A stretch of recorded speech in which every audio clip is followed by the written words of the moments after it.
South ఆఫ్రికాతో రెండో test వేళ భారత్కు మరొక బిగ్ షాక్ తగలనుంది. మొదటి టెస్ట్ మొదటి ఇన్నింగ్స్లో మెడనొప్పి కారణంగా మైదానం విడిన భారత కెప్టెన్ శుభ్మన్ గిల్ రెండో టెస్ట్లోనూ ఆడేది అనుమానంగానే కనిపిస్తోంది. ఇప్పటికే కోల్కతా టెస్ట్లో ఓడిన టీమిండియాకు ఇదొక బిగ్ షాక్ అనే చెప్పాలి. మరోపక్క ఇప్పటికే కోల్కతాలో జరిగిన తొలి మ్యాచ్లో ఓడిన టీమిండియాకు గువాహటి టెస్టు చాలా కీలకమైంది. ఈ మ్యాచ్లో భారత్ ఓడితే సఫారీలు చరిత్ర సృష్టిస్తారు. ఎందుకంటే 25 సంవత్సరాల తర్వాత ఆ జట్టు భారత్తో టెస్ట్ సిరీస్ సాధిస్తుంది. ఈ ప్రమాదం తప్పాలంటే టీమిండియా గట్టిగా పోరాడక తప్పదు. అలాంటి సమయంలో శుభ్మన్ గిల్ దూరం అవుతాడనే వార్త ఇప్పుడు భారత జట్టుతో పాటు క్రికెట్ అభిమానులను కూడా కలవరపెడుతోంది. శుభ్మన్కు టెస్ట్లో మంచి రికార్డు ఉంది. అతను మొదటి టెస్ట్లో ఆడకపోవడం కూడా భారత జట్టు పెను శాపంగా మారింది. మొదటి టెస్ట్లో గిల్ ఉంటే రిజల్ట్ వేరేలా ఉండేదని కూడా చర్చ నడుస్తోంది. అతను లేకపోవడం వల్ల భారత్ మ్యాచ్ను చేజార్చుకుందని భారత అభిమానులు కొద్దిగా డిసప్పాయింట్ మోడ్లో ఉన్నారు. మరోపక్క గిల్ ఆడకపోతే 4వ స్థానంలో ఎవరు ఆడతారు అనేది కూడా ఇక్కడ ఇంట్రెస్టింగ్ పాయింట్.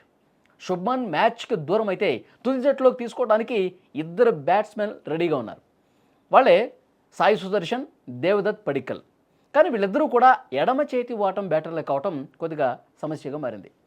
సుదర్శన్, పడిక్కల్లో ఎవరిని తీసుకున్నా తుది జట్టులో 7 ఎడమ చేతి వాటం బ్యాటర్స్ అవుతారు. కోల్కతా టెస్ట్లో భారత్ 6 లెఫ్ట్ హ్యాండ్ బ్యాటర్లతో బరిలోకి దిగింది.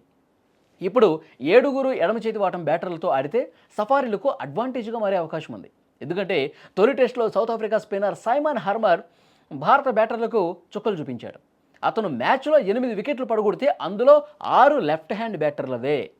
పార్ట్ టైమ్ స్పిన్నర్ మార్క్రమ్ కూడా ఒక ఎడమ చేతి వాటం బ్యాటర్ను అవుట్ చేశాడు. దీంతో మరి ఎవరిని తీసుకుంటారు? ఇంతకు గిల్ నిజంగానే అందుబాటులో ఉండడా, లేదంటే టెస్ట్లోకి అందుబాటులోకి వచ్చేసి ఆడతాడా?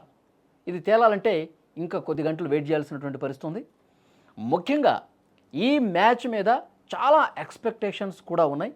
తప్పకుండా గెలవాల్సిన మ్యాచ్లో టీమిండియా ప్లేయర్స్ మ్యాజిక్ చేసి సఫారీల మీద గెలుపు బావుట ఎగరవేస్తారు అన్నది వస్తున్నటువంటి విషయం.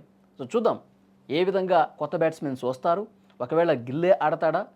సౌత్ ఆఫ్రికా మీద ఒక అద్భుతమైనటువంటి రికార్డును నెలకొల్పే పరిస్థితి ఉందా? ఇదంతా కూడా కాలం సమాధానం చెప్తుంది.